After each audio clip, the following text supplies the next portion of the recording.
This week, learn how to achieve slow motion effects with overcranking in your DSLR camera. AdoramaTV presents DSLR Video Skills, where you'll learn all about photography and videography. Here's your host, Rich Harrington. Hi, this is Rich Harrington for AdoramaTV, and thanks for joining us this week for DSLR Video Skills. Now, a popular effect is slow motion. You see this all the time. Commercial spots, dramatic segments for a video piece. It's pretty cool. However, most people don't do it the right way. If you simply take the video and slow it down, it's going to start to go soft and smeary. What's going to happen is that you're going to see repeated frames. Sometimes they'll just repeat one after the other, and it looks jittery. Other apps will blend them together with frame blending, but the picture goes soft. In neither case is this ideal. But there's a better way to do it with the DSLR camera. The cool thing with DSLR cameras is that you could shoot at higher frame rates. For example, I could shoot at 60 frames per second on this camera. Now that's pretty cool. The benefits of 60 frames per second is that I have almost 3 times as many frames as I need for my 24p timeline, and more than double for my 30p timeline. This gives me flexibility. Essentially, in post-production, I can interpret the clip, telling it to play back those 60 frames per second at 24p. That means that each 1 second of acquired video will play back at about 2.5 seconds in the timeline. And unlike just slowing the video down, there's no streaking or jittery or repeated frames. It's nice and fluid. Plus, if you need to, with software, you can go ahead and stretch it even further, getting that really nice fluid slow motion, almost 5 times slower than the reality. So when you shoot this, it's pretty straightforward. Simply choose the correct frame rate in the camera. Of course, you need to remember one really important thing, and that is give up on audio. There's no way to maintain sync. You don't want to shoot 60 frames per second if you're doing an interview or if the audio is important, because when you do and you slow it down, you will get slow motion, and it's just not going to work.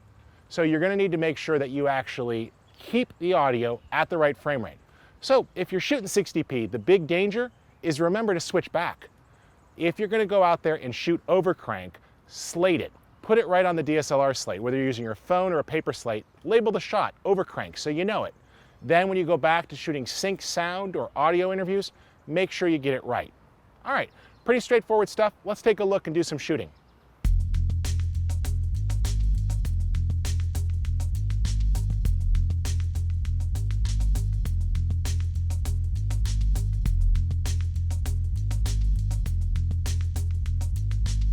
So let's just get one more of those overcrank shots. I'm going to shoot this at 60 frames per second.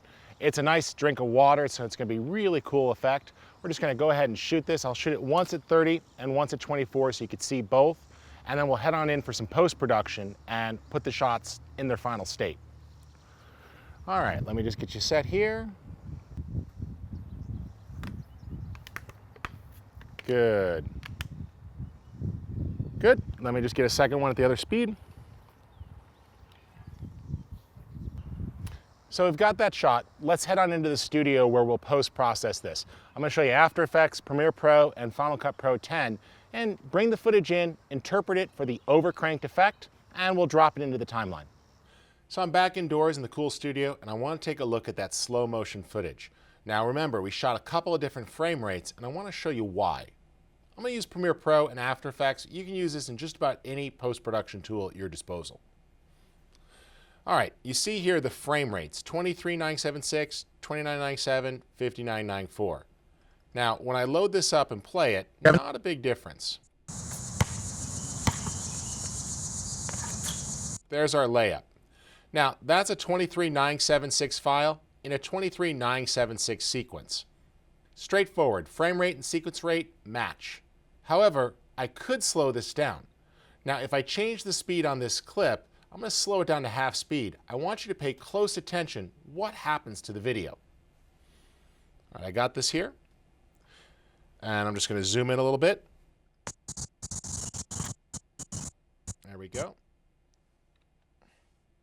We'll just chop away the part of the clip we're not going to use, making it easier to see. There we go.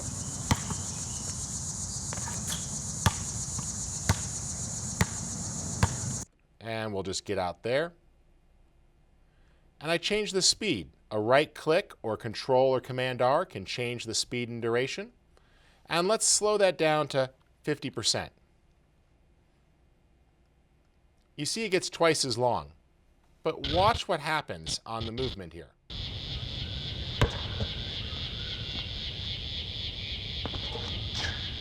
It looks pretty good. But look, what's basically happening is each frame repeats. As I step forward here, I'll zoom in so you could really see this. Notice the playhead moves 2 positions before the video changes. All that's happening is the frames are repeating. Now, this makes the video start to look jerky, especially if you keep slowing it down more and more. Repeating frames is fine, but eventually it starts to look stuttery. And this is going to get in the way of smooth professional video production. You want fluid motion, not da-da-da-da-da. And this is why we'll shoot overcrank. So let's take a look at that 60 frames per second clip and interpret it differently. I'm going to go ahead and delete this out of my timeline, load up the 60 frame clip, and let's just find the critical action there. There we go.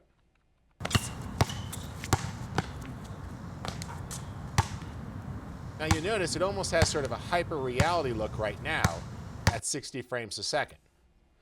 I'm going to put that in my 2997 timeline, and I'm going to tell it to just keep the existing sequence settings, don't change. Now notice here, the size had to change. That's because the video went down to 720 when shooting overcrank. So that's all right, we'll make that change. But let's first reinterpret the footage. I'm going to right-click on the file and choose Modify, Interpret Footage.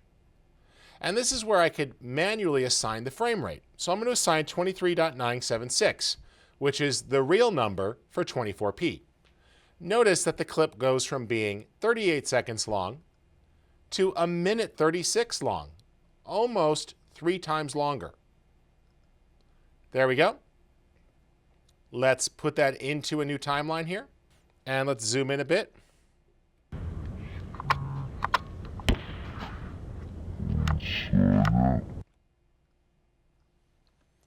And we're going to find the in and out point we want to use. Now we have to adjust here because the clip got longer. There we go. In and out. Make the edit and watch what happens here.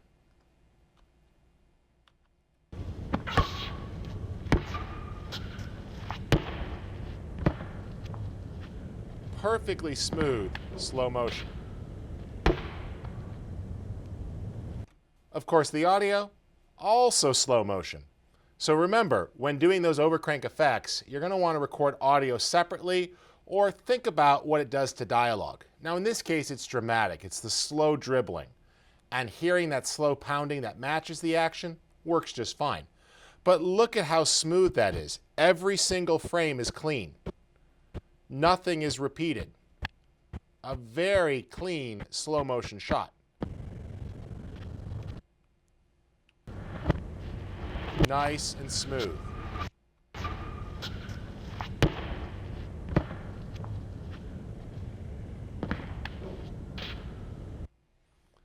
So, pretty cool stuff, right?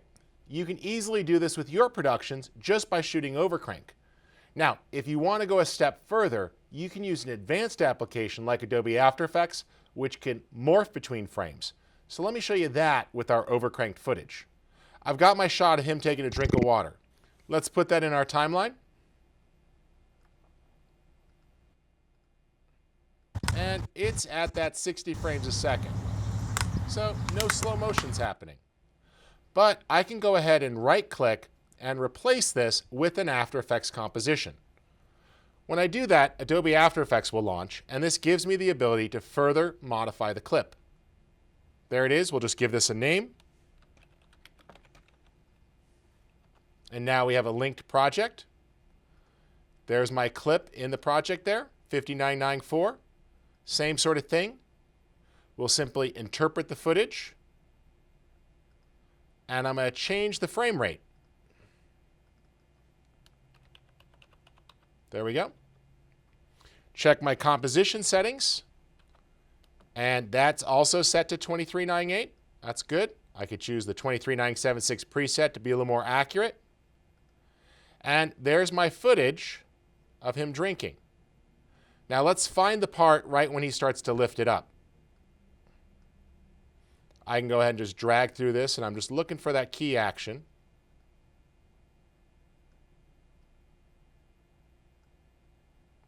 And you might have to adjust the duration a little bit. But there it is. There's the drink. So we're going to make this our beginning and extend the end here a little bit. All right. Now, I've got my new shot, and there's the drink, but it's not doing what I want. I want it really slow. So I'm just going to simply right-click, bring up the columns for duration, or stretch in this case will work too, and we'll stretch that 200%. And I'll use the current frame as the anchor. So now you're going to see that each frame repeats, just like it did in Premiere. And what this does is that every single frame is going to be held for 2 positions. Now, you're saying, why did I do all this work to get exactly what I had in Premiere? Well, that's because I want better than I had in Premiere. Let's make this a little bit longer, 12 seconds. Drag through to look at my action. He drinks, looks good. And what I'm going to do is interpret this footage differently.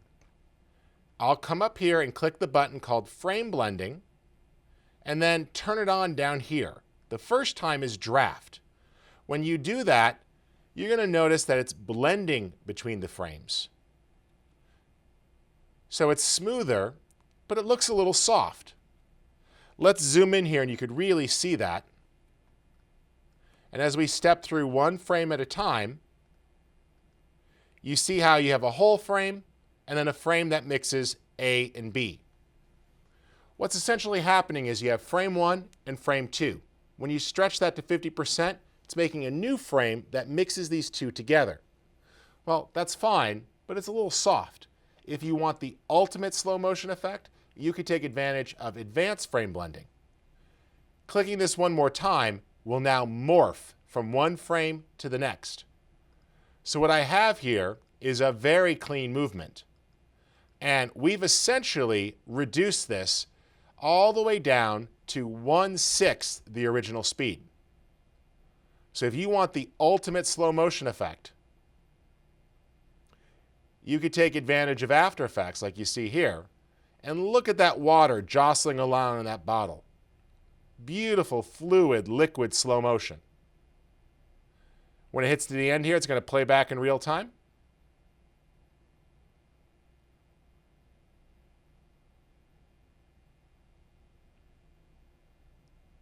There you go. I'll zoom back out a little bit so you can see the whole shot. I like that. Save my work. Switch on back to Premiere Pro, and you're going to see it update. There it is. Handed off to my Premiere Pro timeline with all the flexibility ready to be used. So what you just saw there, pretty advanced stuff. But if you break it down, the core foundation is really basic. You take your 60p material and you reinterpret it at a lower frame rate. Once you drop that into the timeline, it'll play back very smooth. You want to go further? Jump on into an application like After Effects where you can really stretch things out. All right, my name's Rich Harrington. Thanks for watching this episode of DSLR Video Skills. I invite you to head on over to the Adorama Learning Center, and you can go deeper there and take a look at some great articles and explore some references to help you learn more about Premiere Pro and video editing.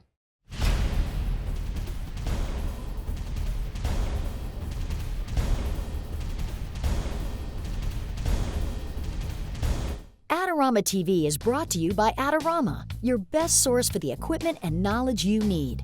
For all the latest photography, video, and computer gear, visit Adorama.com. Place your order by 7 p.m. and it ships the same day.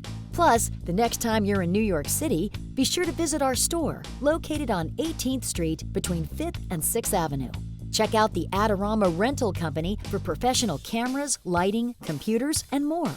We'll help you make the best selection to match your needs while giving you the knowledge to achieve the best outcome from your rental. Adorama is your complete solution for equipment, printing, training, and more. Adorama, more than a camera store.